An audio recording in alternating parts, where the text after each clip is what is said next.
Galaxy Bazaar and IPM. The story behind Galaxy Bazaar is very, very interesting. We started from 8,000 rupees, and across this 14 years, we managed to raise 1.5 crores of rupees. By the students. By the students, for the students. Every single rupee donated for the cause of education.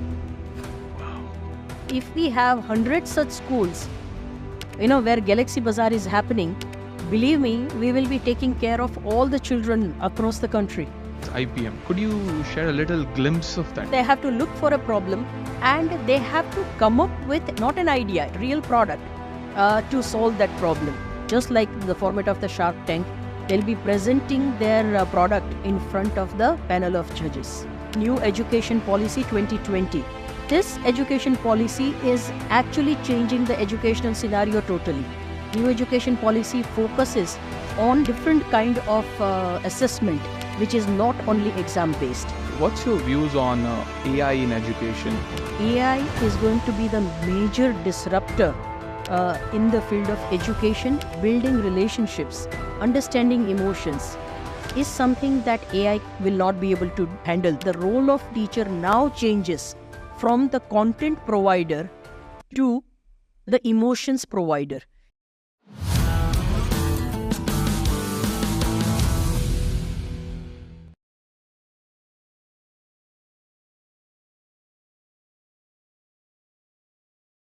Today on Voices of Impact, we have a futuristic educator, a business teacher for 20 plus years.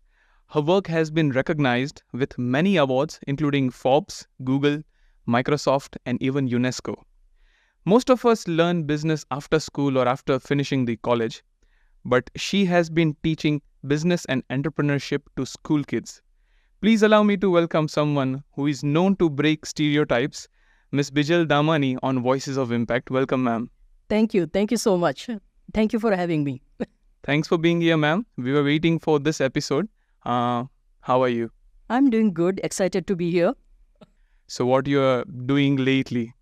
I have just left school. I've been a school classroom teacher for almost 24 years.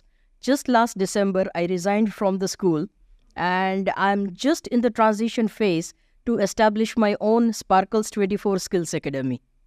Could you tell us a little bit more about that startup? What does that resonate with? Okay. Now, suppose, if you are looking at the future, the way life works, the way job scenario works, it's very different from what it was used to be. Now, there is a lot of, there is gap between what is happening in schools and colleges and what the industry requires. So, Sparkles 24 will be working to simply fill that gap, wherein I will be focusing not on academics because that is something that is happening in schools and colleges, but my focus will be purely on teaching skills to the students, which will simply help them, be employable or, start with their own businesses. So all the skills that are needed to be successful in the future is something that I will be taking care of. Does that mean that you're focusing more on a soft skill part?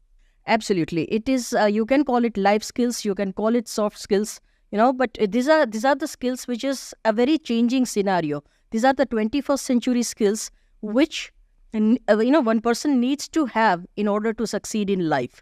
But these are the things which are not taught anywhere. So my focus will be through projects, through experiences. I would love to, teach and give these skills to the students who are going out to the college or those who are applying for the jobs or those who are planning to start their own business in the future. So is this basically for the students going in the schools as of now, or you're also planning to deal with also the students which are in the colleges? Okay, I'm planning to deal with, starting from grade 5 till the college students. Because, not only college students, many a times, even the ones who are already in the job, even they need the upskilling.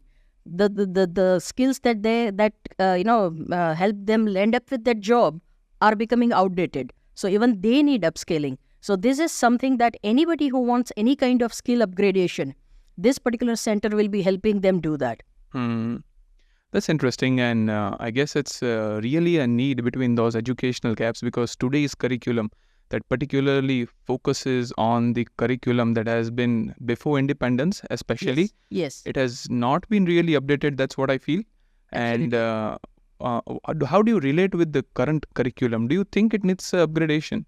Okay. Now, once again, that upgradation has already been introduced by the government. It is in the form of New Education Policy 2020. And this year, the academic year 24-25 is when we will start implementing this new education policy. So this education policy is actually changing the educational scenario totally. Up till now, we were simply focused on, the rote learning. Like, we were having the education which was exam-based. The kids were assessed only on the basis of the 3-hour exam that you're writing at the end of the year. And you are getting the marks out of it. And that is how we label the children as, somebody who is intelligent and somebody who is not. The new education policy is simply changing that all. New education policy focuses on skill development, on practical learning, on the different kind of assessment, which is not only exam-based. So, that kind of scenario is already there. We already have that particular new education policy in our hand. But the implementation is where, the success of that particular policy depends on the implementation. And it is very difficult. I can see that because we are shifting from the mentality of rote learning to, where the whole child, the holistic approach towards the child. We are not only looking at whether the child knows that academic portion or not, but we are looking at what the child brings in. The child, what are the characteristics of that child, the value system, what skills that particular child has. So a holistic approach towards education is already there, but implementation will start from this year onwards. Do you think the new format in NEP, new educational policy that has been introduced, instead of 10+2, they're planning towards 5+3+3+4? Yes, exactly. How is that different? Okay, it is different in the sense that, we are, for point number 1, we are having the introduction of before that education, 3 years of pre-primary, which are already there, that is given. So what they have done is, instead of having one entire 10-year, looking at that as one unit, they have simply divided into parts that these are the years which are foundational, then we are having the middle years, then we are having the higher secondary, and so on, so forth. So it will simply help us focus better onto what is required at that particular level and simply, give the skills which are meant for that, category of students. So it will definitely have instead of just 10+2, like grade 1 to 10 and then 2, we are simply dividing them into the primary and the pre-primary, then primary, foundational, middle school, so on, so forth. Does this new educational policy, as you said, focuses on a holistic approach? Absolutely. But does it also change the schools that doesn't have, let's say, even a playground? Because we had Mr. Prakash Bhatt on the show, right, the second episode. What he said is the sports is not only for the career. Right. It's also meant for the kids to play, and there should be sports ground in the school, which we definitely don't have in, I guess, 75% of the school in India. Right. How does India deal with this problem? Okay. Now, see, once again, the government has already taken care of this. School ground is mandatory for all the schools. Having a school ground is mandatory for all the schools. Now, the schools which are not having these facilities, because there are so many schools which do not have the space where, it's just a building, nothing else. So they will have to simply look for a solution where they can hire the ground, and they will have to give number of hours which are needed, to all the students so far as the physical activities are concerned. So when I say it is a holistic approach, that is what I mean. They have already taken care of everything. The physical well-being, the mental well-being, the spiritual well-being, and the academic well-being of children. So everything is there. But once again, as I said, implementation is something that will actually, pose lot of issues or lot of, hurdles.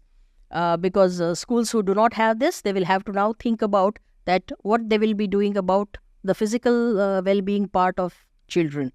So it is going to come for all the schools, whether they like it or whether they are ready for it or not. When we talk about developing, we have developed certainly in the part of technology, in the part of research, in all the aspects.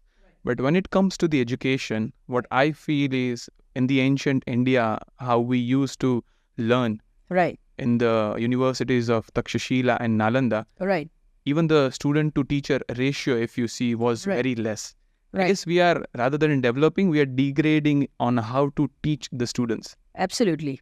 Now, once again, so far as the ancient Indian education system was concerned, we were already using this approach of holistic development.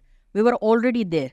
It is just of late, I think this is more in relation with the political requirement as well, that with the Britishers coming in, they wanted more of the people who are taking the orders rather than thinking creatively or thinking critically. They never wanted, the individuals. They wanted people who will simply fill the posts or the gaps that are there in their administration. And that is why our education system was shifted to rote learning, where you are not thinking. You are simply taking the orders and doing what is being told to you. Ancient India, that was not the case, because that is where holistic development was happening, wherein right from academic requirements to, as I said, the spiritual requirements, intellectual requirements, everything was taken care of by the guru, and the child will stay with the same guru for almost 12 to 15 years, and that is how the entire development of the child was on the hand of the teacher. And that is why the teacher can do the wonders, in the sense that what has been done and what needs to be done over a period of time. And depending on the requirement of the child, let's say if the child is going to be the king, the future king, that particular person was developed that way, because the king need to have certain qualities, and those qualities were given to that child under the leadership of the guru. So we had a fantastic system in place, and NEP is trying to bring that back in whatever form. Holistically, that is not possible, that we will have the entire system back. But NEP is definitely trying to bring a little bit of, let's say even 50% of that particular thing has to be brought back into our education system for us to thrive. That focuses on the students, this new policy. But Right. if we look at the other side of the coin and we Right. talk about the teachers Right. and compare it to the ancient India, as you said and mentioned about the gurus, they used to focus on the student development, their overall development. Rather, more of the teachers and the education system more is commercialized. Right. What's your take on this? Absolutely. Now, see, one thing is, so far as the teachers are concerned, there are two things I would like to bring to your notice. Everybody wants good teachers for their children. But you ask any class of students that, when you are talking about career choices, how many of them would like to become teachers? So there are very few people who would like to be teachers, for the simple reason, it is not a lucrative profession. If you're a simple school teacher, it's not a lucrative profession. I would rather be a doctor, I would rather be an engineer, I would rather be something else. So point number one, that is something that we will have to look into, that, we have the system where we can attract the talented people. The talented people should love to become teachers. That is point number one. And that is what is happening in Finland. One of the best educational systems in the world. That is where, somebody who is intelligent, their first choice is to become teacher. If you cannot become the teacher, then you are opting for other profession. In our case, it's inverse. If I cannot be anything else, I can be a teacher. Yes. Right? That's the sad reality of, what you can say, our system. Right? Okay. Point number two, majority of our teachers are result driven. Because, that is what community expects. That is what parents expect. That, all I want is my child to simply score certain marks, to kind of be prepared for the competitive exams. And if anything that is there on the result card, if whatever that you are doing, it's reflecting on the result card, then, you are a good teacher. Otherwise, you are not. But I think that is something that has to go. Because when we are talking about life, academic success is just one part of it. There are so many other aspects of it. We know that very well. Every other day, we simply see that somebody who is in grade 12, either that person is in depression or that person, commits suicide. Why is that? 12th standard result is not the be-all and end-all of life. There is so much to life that you can do. If you have failed, it's okay. Give it another try, or, do something else. Find your own ikigai, as whatever that you're good with, you do it. It's okay. But society expects that, because up till now, our education system was like that. Our education system is simple. There is syllabus. You master that syllabus. You memorize that syllabus. There is 3-year exam. You just, go and write. Whatever that you score, your life depends on that. And all the schools and all the teachers, their sole focus is how can we prepare students for those exams. So nothing wrong, because, that is the requirement of the community. That is what we have created, because the education system is like that.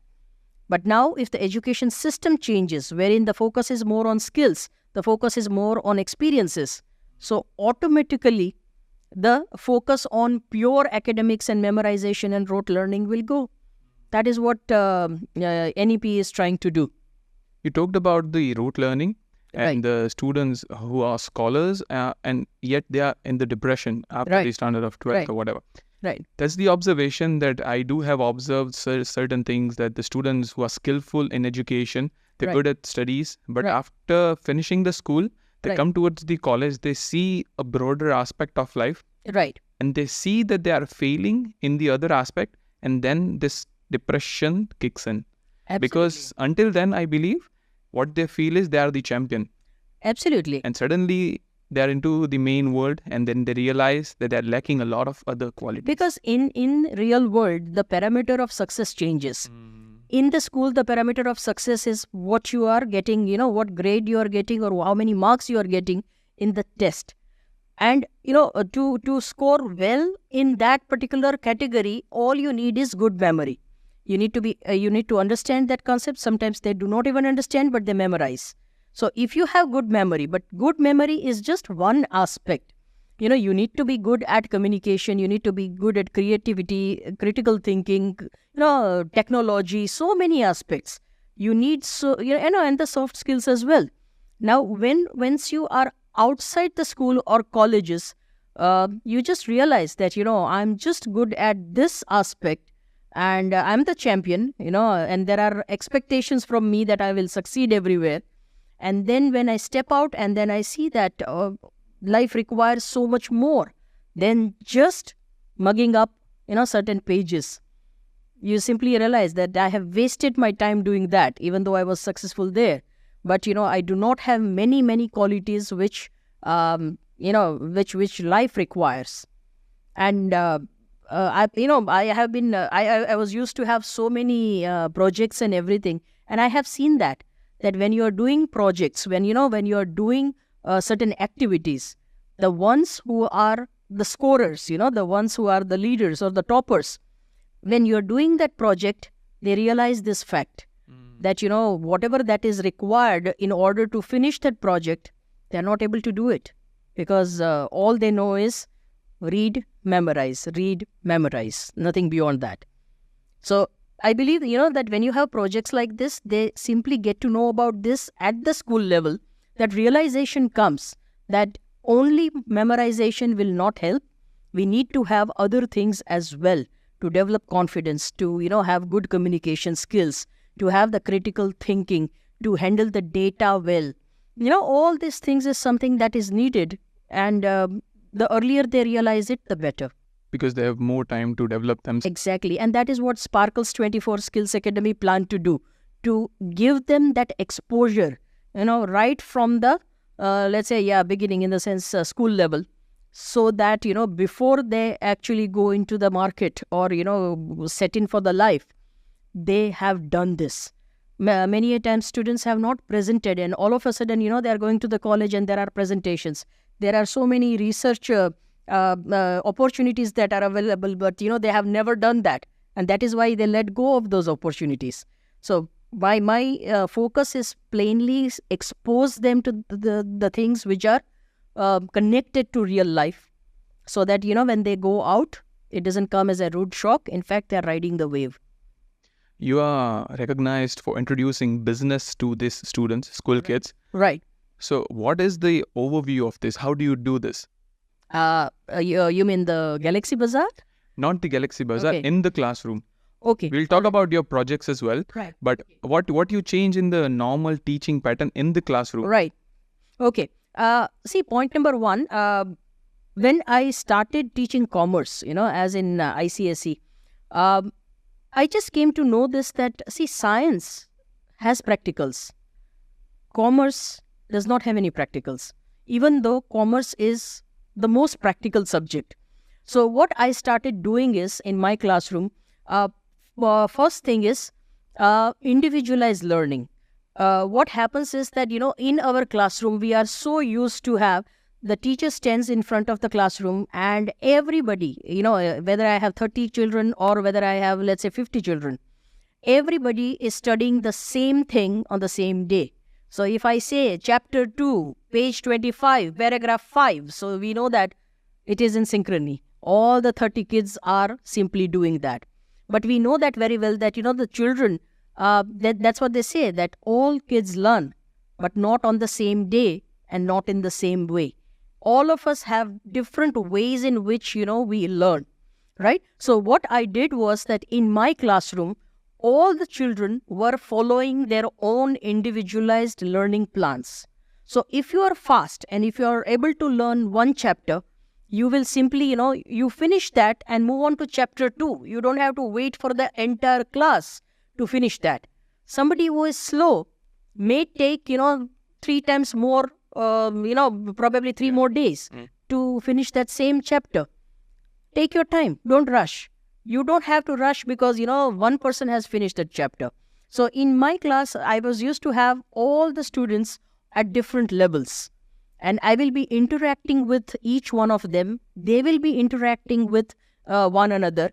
There will be a lot of peer learning, right? And that is how, the classes will go on. Somebody might be working on their e-portfolios. Somebody might be might be taking some online course. Somebody might have finished. I had one student who had finished her 12th standard commerce syllabus within 4 months, first 4 months. And then she simply focused on developing her portfolio because she wanted to go to Canada, for her undergrad course. So she simply took 8 months doing that, finished the syllabus within 4 months. Makes sense. I'm good with that. If you can do that, why waste 12 months? Why stretch it? You do what matters to you. So it is more like, whatever that you're doing, there has to be purpose. Give them that purpose behind that, and after that, it is on a auto mode. That entire class is on auto mode. People are doing things individually, with teachers, with one another, and they are growing. They are simply growing together. To implement this scenario, Right. what I believe is the first part is to have realization for the teachers, what their student needs. But the most important part, second thing, is the motive of the school.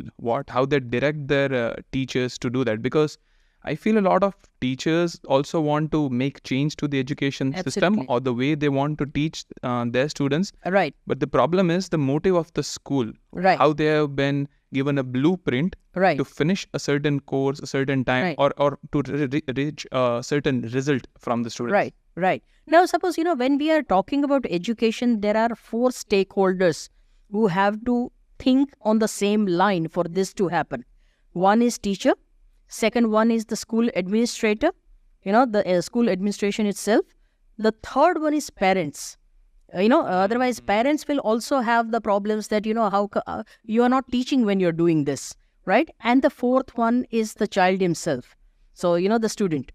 When all 4 stakeholders understand that, what we are doing, why we are doing, and how it will be beneficial, right? So if all 4 can, they are on the same page, only then something like this happens. Suppose the school administrator thinks that no, I want everybody to kind of, finish this syllabus within this time. And you have that blueprint that, okay, in this month you have to have, let's say, 4 chapters done, or then there are exams, because this changes everything. Now you cannot even have assessment, a common assessment. There will be an individual assessment, that you take the assessment when you finish that chapter. So that is, once again, the teacher will have to think about it as well, in the sense how you will go about, the parents as well, the school administration as well. But as I said that, we have lots of tools which we can use now that AI is coming. We can use these tools and we can automate things so that, teachers don't have to do the same. You don't have to set the paper again and again and again. We can simply have the automated process where even the teacher is not aware that what the question paper will be. And that question paper is generated from the, what you can say, we have the list of questions, Yes. and randomly that question paper is generated. Wow. So that is possible. Ma'am, you also did Galaxy Bazaar and IPM when you were in the school. Can you explain us a little bit about the Galaxy Bazaar? Because it's a brand now. It's no more an innovative project. It's a brand now. Right. And now, see, Galaxy Bazaar, the story behind Galaxy Bazaar, starting off Galaxy Bazaar is very, very interesting. See, first of all, I'll just tell you what Galaxy Bazaar is. Galaxy Bazaar is just one project which we were used to do before Diwali. It was something that was done by the commerce students. Later on, the humanities students also joined it. It was done by students of S.N. Kansagra School, Rajkot, right? Now, the story behind Galaxy Bazaar is very, very interesting, that, how it came into being. I was simply, deployed as a commerce teacher for grade 10F. I was overjoyed, when I was given this assignment. But when I joined in, I simply got to know that, there were a couple of teachers who resigned because of this particular batch. Okay. All right. So, and it was expected that I'll be the third one to go, right? My head will roll as well. But when I was given this particular assignment, I was their commerce teacher and I was their advisory class teacher as well. When I started teaching them, I simply got to know one thing, that there is nothing wrong with these children. They are intelligent. They are very, very intelligent. But the reason behind disruption is we are not teaching them the way it should have been taught. Because, these are the kids with lot of energy, and we are just making them sit inside the 4 walls of the classroom and teaching them how to do business. Now, that is what is leading to some kind of, the disruption in the classroom. So, initially, while, teaching them, I was trying to understand them, that what are their requirements, how the things are happening. They are very, one thing was very, very good was they were, very thick friends. All 28 of them were very, they had a very good bonding. And any kind of classroom disruption happening, nobody will confess anything. They are like, they will simply say, we are, if we will swim together, we'll sink together, that kind of friendship. So it was good, when we know, I'm looking at this as a very, very positive aspect, that, it's good that they have that bonding. Now, one time when I was teaching them commerce, I just simply said this to them, that you don't like commerce, like, you don't like this kind of teaching. How about setting up a bazaar for a couple of days where we source the goods from the market and then we sell it? And believe me, the one who was a backbencher, they jumped and simply, they were on the front bench. Let's do it, ma'am. How will we do it? Where will we go? That enthusiasm, which I had not seen when I was teaching, I could see it when, I simply proposed this particular project. And of course, we tried to, we simply sat together and we were a team. It's not that, I'm a teacher to them or anything. We were a team and we simply decided that, how do we want to go about, had our business plan and everything. We approached the school. And this was different, right? Something that you have already mentioned earlier, that when you are trying to do something different, something innovative, when you are breaking the barriers, you will face problems. So these are the children who are in 10th standard, and being in board class, of course, everybody thought that this is wastage of time. But somehow, we managed to get the permissions and everything. And on year one, with 28 children and myself, and there were 4 rooms, we established our bazaar. We called it Big Business Bank. Wow. Which year was this? This was the year 2005. 2005. Wow. Right. This was 2005. And we established this bazaar, and it was prior to Diwali. So we had everything, related to Diwali, right from dry fruits to T-shirts to clothes to rangolis to diyas. We kept everything that was representing the festivities. Best part, we did our accounting. Now, the thing is, see, whenever you are thinking of a project, there has to be an end in mind. When establishing Galaxy Bazaar, it's not the money as the end in mind, that, you earn profits. There could be losses as well. But what matters is the process. What are you learning? There's a purpose to Yes. teach the student, but there is also a cause behind it. Exactly. So there is a purpose and there is a cause. And that is why we know that very well, that even though there are losses, it doesn't matter. But point number 1, you are learning everything that is academically needed. You are learning marketing, you are learning psychology, you are learning the language, you are learning how to deal with people, you are learning accountancy, you are learning mathematics, you are learning psychology. You are learning you are learning economics, setting up price and everything. Soft skills are there as well, because you have to, be there, like, the teamwork, coordination, cooperation, kind of, debating and dealing with pricing and everything. So it is like, it's not a random project, it is something that was created with the end in mind.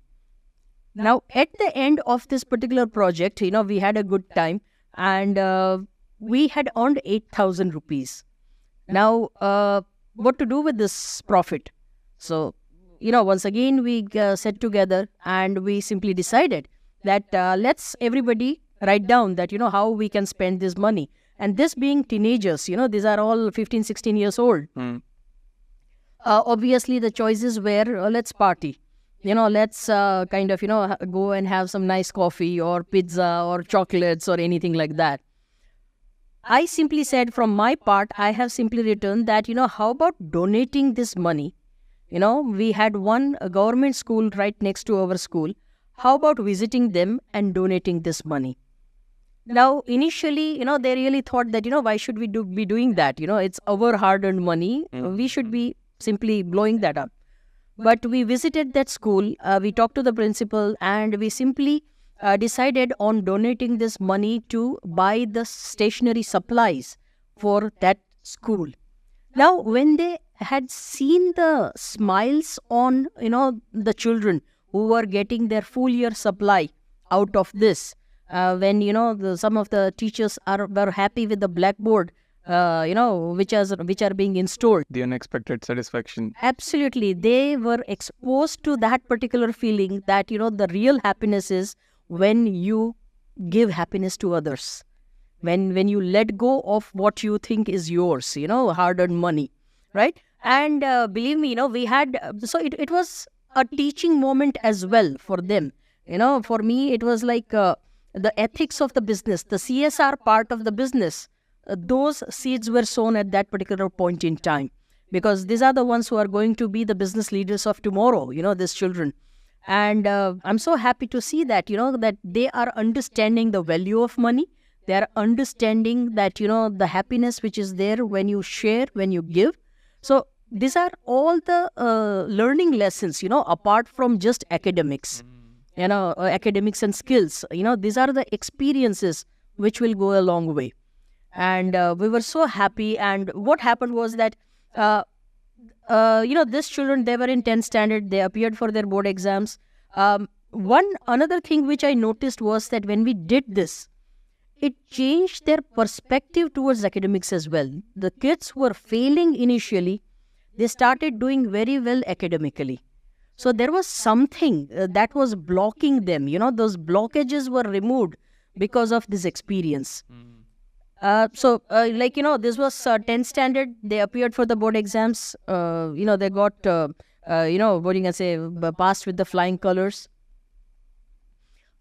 They moved to 11th standard, and I was still in 10th standard. So nothing happened in the year 2006.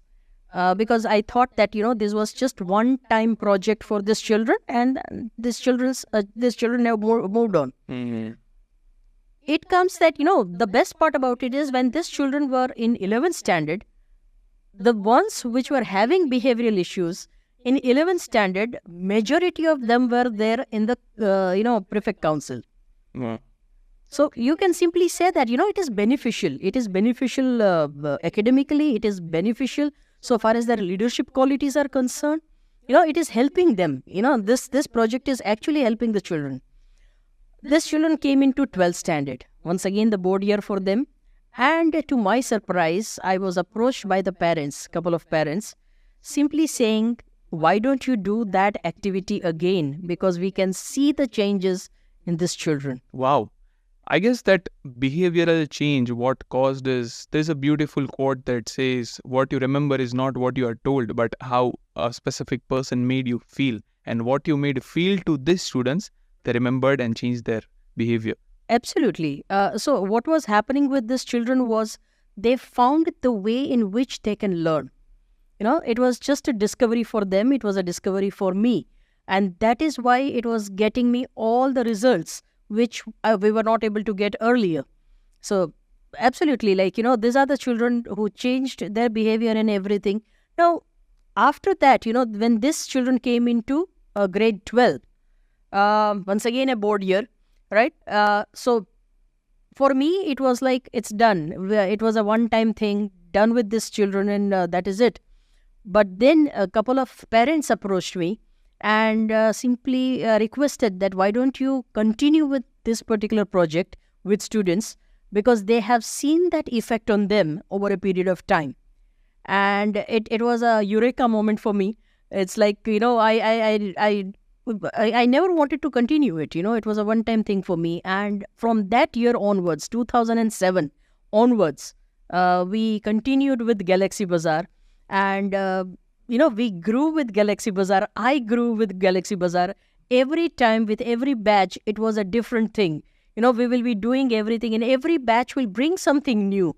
They will simply say, okay, this is what we want to introduce. This is how we can do it. So we continued to change, to innovate, to grow, to scale over a period of time. And, we ran Galaxy Bazaar for almost 14 years now. Wow. Last Galaxy Bazaar was in 2019. And unfortunately, after Corona, we had this lockdown. Yes, because of lockdown and all, we discontinued with this particular project. And the best part about it is everything remained the same. In year one, we had decided that whatever that we are earning, we will be donating it, we'll be using it, to help others with education. So that was the purpose that was decided in year one, and it continued till the end. So this sense of purpose that you brought into the students, how was it injected into you? Simple thing. See, as I said that it is always one teacher, who is influencing you. And for me, the main influence was my principal, Usha Benjani, because she was not a traditional teacher. She was used to teach us Gujarati.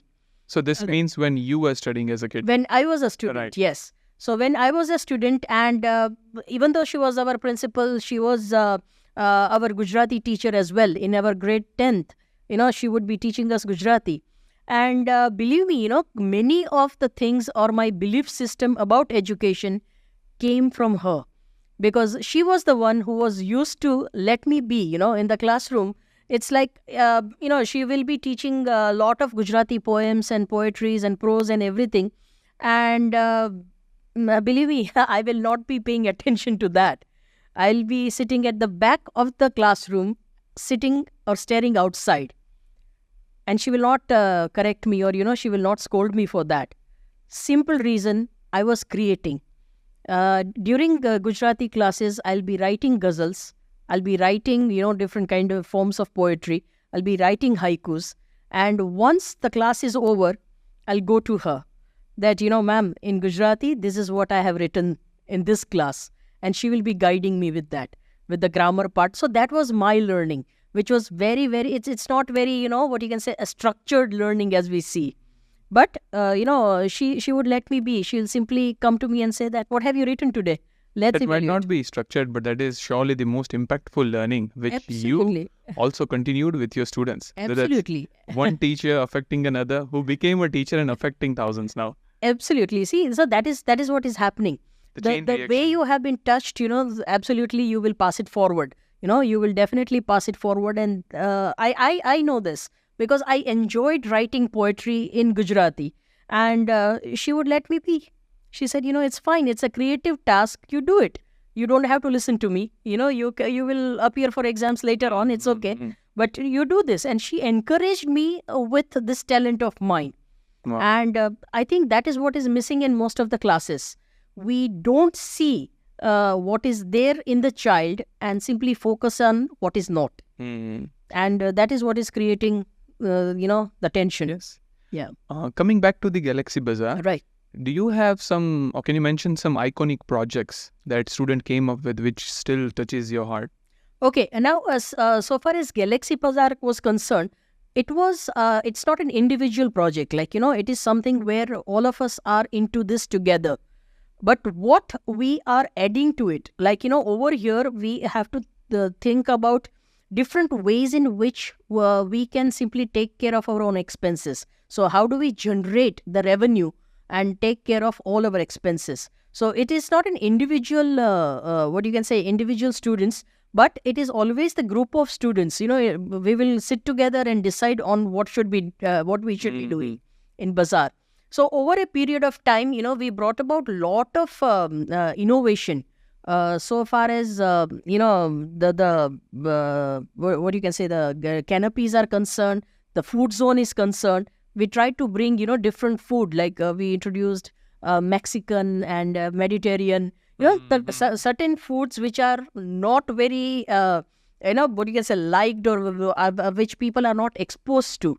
We will be bringing that. We will be bringing lot of choices so far as game zone is concerned. Is all managed by students only or by Absolutely. faculties? No faculty is involved. So I am involved with the students, of course, as just the guiding light, and everything else is done by the students. So having different committees there. Yes, we will have the hierarchy. Yeah, so we will have the core committee which will be working directly with me, and this core committee will be working with different departments. So there is total hierarchy. We are using that metric structure wherein everybody is, connecting vertically as well as horizontally. What kind of committees were there? We will have, let's say, suppose the media committee will be taking care of all the publicity and media. Another one will be marketing committee. So, when we are going out and presenting and everything, so marketing material and everything will be prepared by them. Sponsorship committee will be taking care of all the sponsorship. There is venue management, which will be taking care of the venue.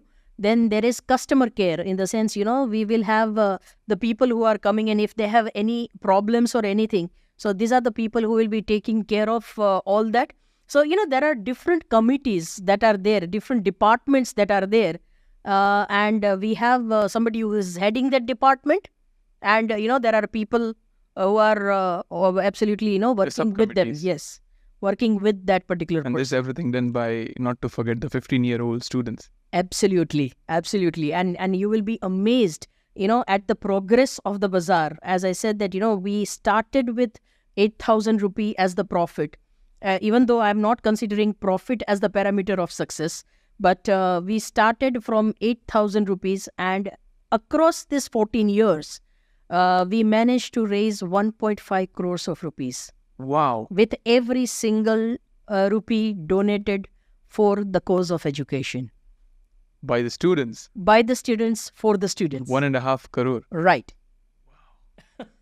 So that is the power. That is the power of, just think about it. This is something that is one teacher and her students, or one school that is doing. Just think about it. If we have 100 such schools, where Galaxy Bazaar is happening, believe me, we will be taking care of all the children across the country. The problem, I guess, is while I support this and should feel that a lot of schools must be teaching this business to their students, especially for the next 10 years when we are looking at the rise of India, Right. we want a lot of entrepreneurs with a lot of startups. You have to start with the basics. If your school is teaching something before independence, that's not going to help you to build India for the next 10 years. Absolutely. But what I see as a barrier is not a lot of schools allow this. How do you reach to these schools, or at least motivate them to start this in their own school? Because that's not how they work. There is a set blueprint, Right. and that's how they go. That's it. Right. See, whatever that you said is very correct, because this requires a different mindset from the school. That is point one. Not only school, but parents as well.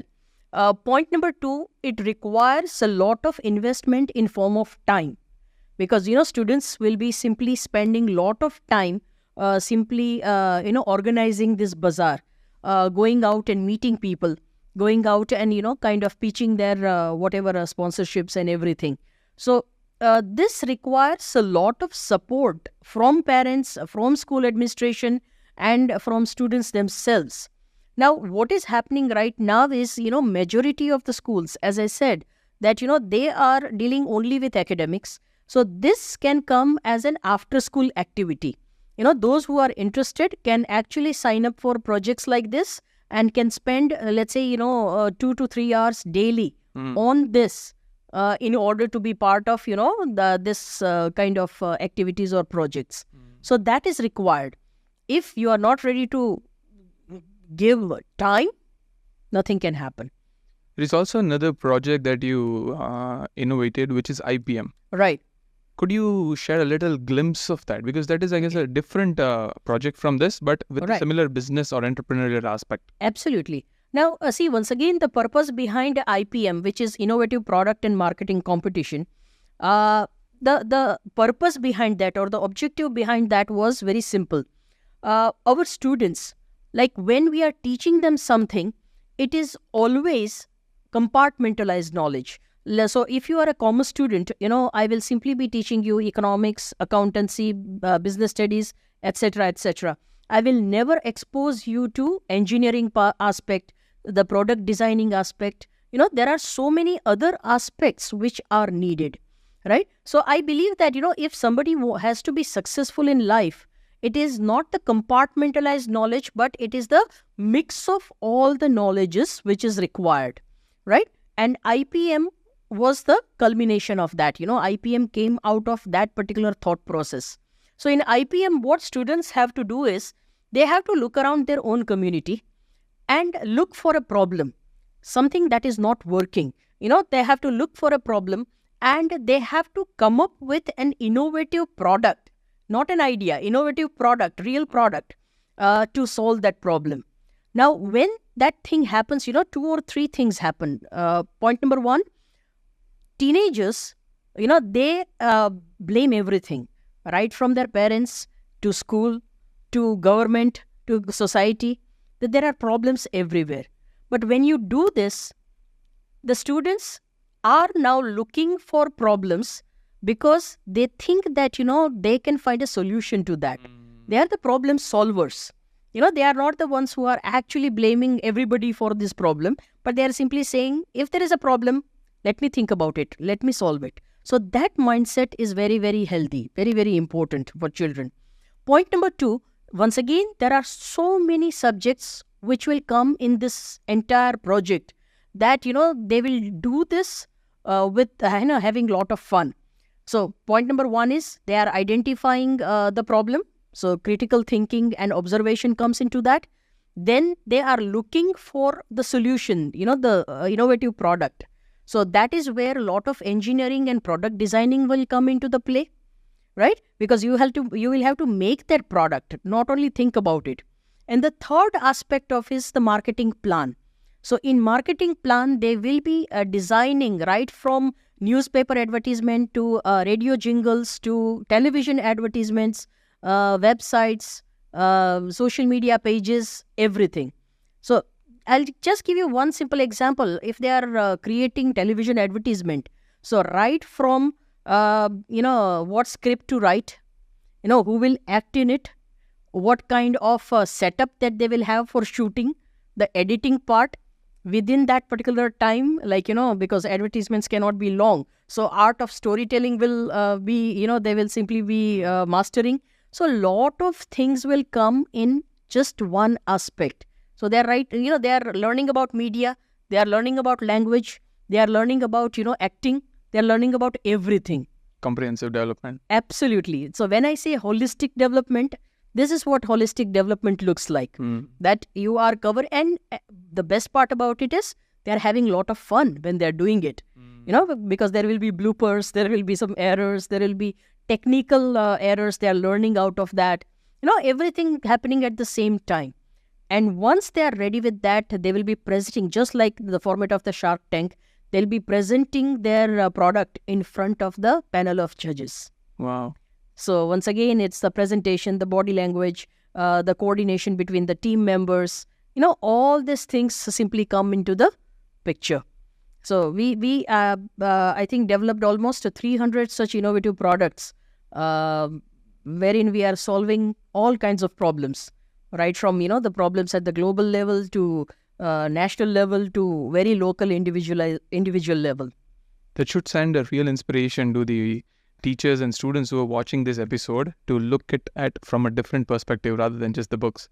But as you said, this projects implemented affected due to the COVID. Right. There is another aspect of COVID which supported online learning, like we said, Byju's, Unacademy, and there are 1,000 others who started in COVID. But you're seeing a slow decline after we are back to basics. Right. How do you think this online learning versus the classroom learning in future?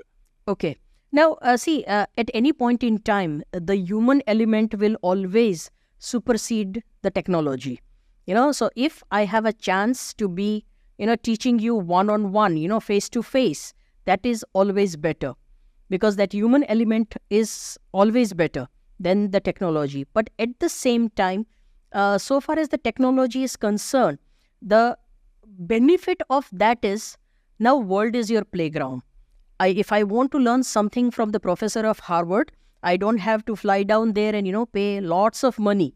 You know that very well that, there are webinars which are conducted, free webinars conducted by so many experts. I can simply be part of that and I can learn from that. So I'm definitely in favor of the technology, which is being used in the education, because it is bringing a lot of equity. Something that was initially very geographically available or non-available. Because I'm in India, I cannot learn from professor in Harvard. But now with technology, as I said, world is my playground. So the students of today or the teachers will have to see to it that they are adopting these practices. So me being a teacher in Rajkot, I can always run my course and it will be taken by students around the world. Why not? We are always looking at one aspect, that our students taking courses from the other professors around the world. It can be other way around as well, that, me being sitting right here in Rajkot, I can reach out to millions. There is no limitation to that. So technology is giving us those wings. Technology has removed that geographical locational advantage which earlier people were used to have. So anybody with a mobile phone and the internet connection, has the same opportunities that anybody in the world has, irrespective of your caste, creed, your income, your anything. Nothing. It's an equalizer. Now all of us are equal. Now what we do with these resources will decide whether I develop or not. Right. So it's like, I have seen so many examples where somebody who might be in village, having a very simple smartphone, and that person is doing wonderfully well.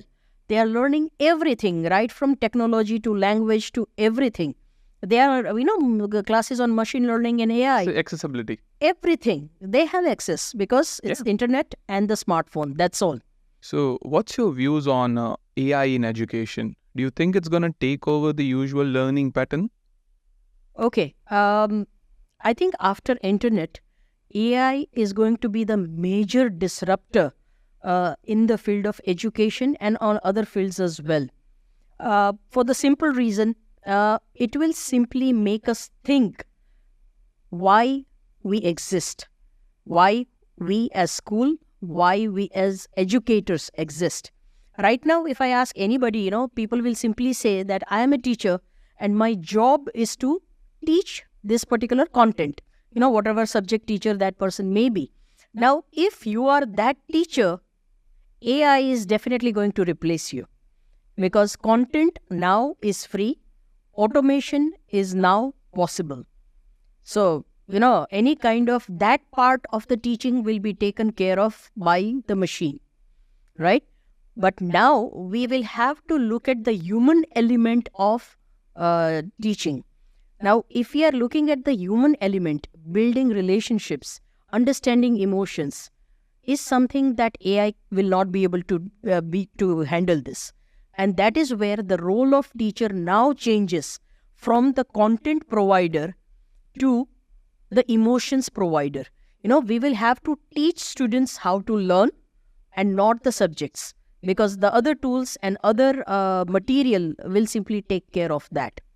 So AI is going to disrupt education in a big way, big way, with automation and machine learning coming in. And there are tools like when we talk about AI, everybody thinks that it's ChatGPT, and even ChatGPT has become so smart. There are so many things that teachers do or spend such a lot of their time is being spent in those areas. Let's say lesson planning. Lesson planning is now, it can be done in ChatGPT very easily. Little bit of assessment can also be taken care of. Project or report building, even that can be done. Mind map develop, that can be done. Everything that can be done, automate in an automated manner, teacher will become redundant for that. I look at it this way, it creates more time for you to think that what do you need to give to student other than what this machine is giving. Because we are not going to be competing with them. Why should we do it? It is just like calculator.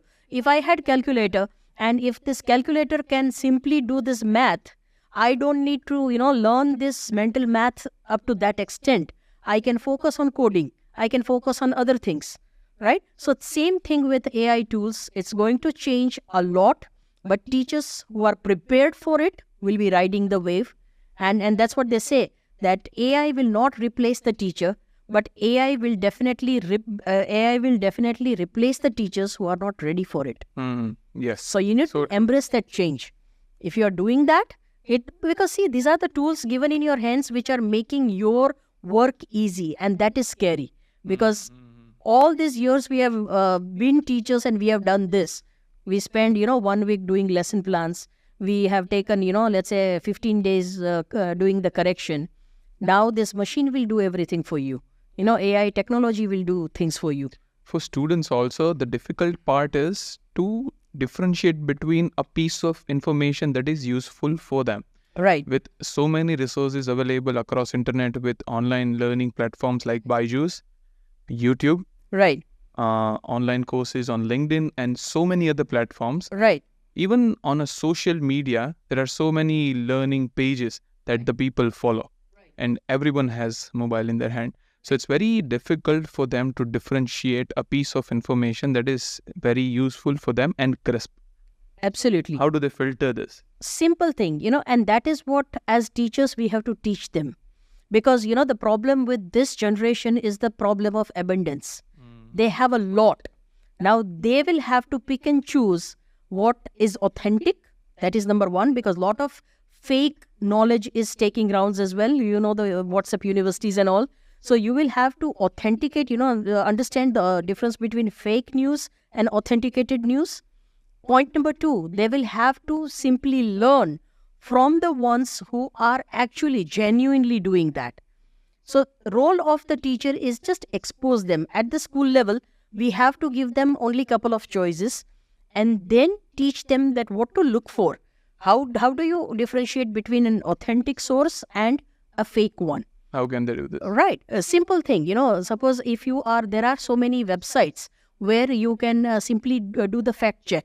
So anything that is there, they will simply give you the verdict that, it is authentic up to What percentage? The reviewing websites who review on the companies. Absolutely. So, similarly, any kind of news item, any kind of knowledge, they will simply do the fact check for you, right? So, kids should be knowing this, that, don't believe everything. And with AI coming in where people can generate, the resources very quickly. So, there will be an exodus of resources on internet. Students should know how to filter it, because there are ways in which you can filter it, right? So I believe, this is what the teachers will have to teach them, that I'm not your geography teacher or commerce teacher or an English teacher, but I'm just giving you the skills as to, how to learn. That is what we have to give it to them, and then, leave it to them. That, they will simply be figuring out things. Simple thing, because the jobs of the future are not, that knowledge is not even available right now. I'll give you a very simple example. Right now, somebody who is the highest paid is the prompt engineer. Now, I think 10 years back, nobody had even thought of prompt engineering. If I'm in the college, nobody told me that, you become the prompt engineer, because that concept was not there. So things are changing, and students, we have to simply teach students how to handle this, because knowledge is going to renew almost every 6 months. How to keep up with that, and how to go for something that is authentic. Do you discuss this with the world leaders when you travel the world? Because we have seen you traveling across the world with so many leaders discussing education. You have received recognition for so many awards because of this futuristic educating methods. What do you discuss with them? Okay, now if you look at it, the problems of education are the same everywhere, even though there might be certain regional differences or so, but the problem of education is the same everywhere. All the educationists or the specialists are struggling with the problem as to what next. What should be happening in the schools? That is the question what everybody is, kind of confused with. Because we have, let's say, the students are with us for 8 hours. Now, how do we best utilize these 8 hours? What we should be touching upon, and whether, how much of technology, how much of not technology. These are the questions which everybody is fumbling with. There at one point in time, everybody was using technology. Now, everybody is realizing that too much of technology is not good for children. So too much of screen time has to be avoided. So all these problems which are common across, how teachers have to be taught, in the sense the teacher training part. That is also because if we want to tackle with the AI revolution, teachers have to be taught first. Only then our schools will be able to thrive. So if you look at it, the problems are the same. And that is what is being discussed across, all the leaders, EdTech leaders, political leaders. Everybody is simply coming together and trying to bring the solution during these conferences. What's the best way that these futuristic educating systems and perspectives can be injected into rural Indian schools? Because they are the farthest from this. They're not even getting the basic education. We are talking about AI. Right. Okay. Now, see, as I said that, technology is an equalizer. So if the schools if the technology has reached there, now the teacher training is the first thing, which whether it is for NEP or whether it is for technology or for anything, teachers have to be trained first. We can revolutionize the way B.Ed courses are happening, because B.Ed courses are a must. It provides the certification for one to become a teacher, or the TET or NET exams. So that has to change first, because when we will change that, automatically the teachers will start having that mindset which we want students to have. So one of the ways we can do that with rural teachers is have lots of workshop with them. Across the year, we can have the capacity building workshops where the expert is simply teaching these teachers, trying to understand problems that they are facing and solving those problems at the grassroots level. Only then things will improve. Otherwise, it is not possible. We have seen and discussed with you a lot of comprehensive things around the education. What can we expect you doing in the future? Of course, I will be working on my dream project, my own startup. Sparkle 24. Yeah, that is Sparkles 24 Skills Academy. And this is my dream. Everything that we discussed, whether working with students or parents or school administration or teachers, I would love to work with all these four stakeholders of education and, do what I can do, to help. Is it possible that the educators who are watching this video, the teachers who are watching this video, the schooling regulators who are watching this video can approach you for how to implement these ideas in their schools and teaching centers? Absolutely. I'm absolutely, I will be more than happy to help them. And not only this ideas, we can always develop, we can have the customized plans, keeping in mind their school or their requirement. Because all schools are not the same, all, school administrators are not the same. So keeping in mind their requirement, the customized plans can be made. And of course, they will see the difference in their students and in their teachers as well. Thank you so much, ma'am, for being here for the first education podcast of Voices of Impact. I'm pretty sure that a lot of your past students or the ones who are connected with you are going to love this episode. For the ones who doesn't know you, are going to find a lot of value from this episode. Thank you so much for being so real and giving us another dimension of education. And thanks for being on the show, ma'am. Thank you so much. I really enjoyed this podcast and keep up the good work. Thank you, ma'am.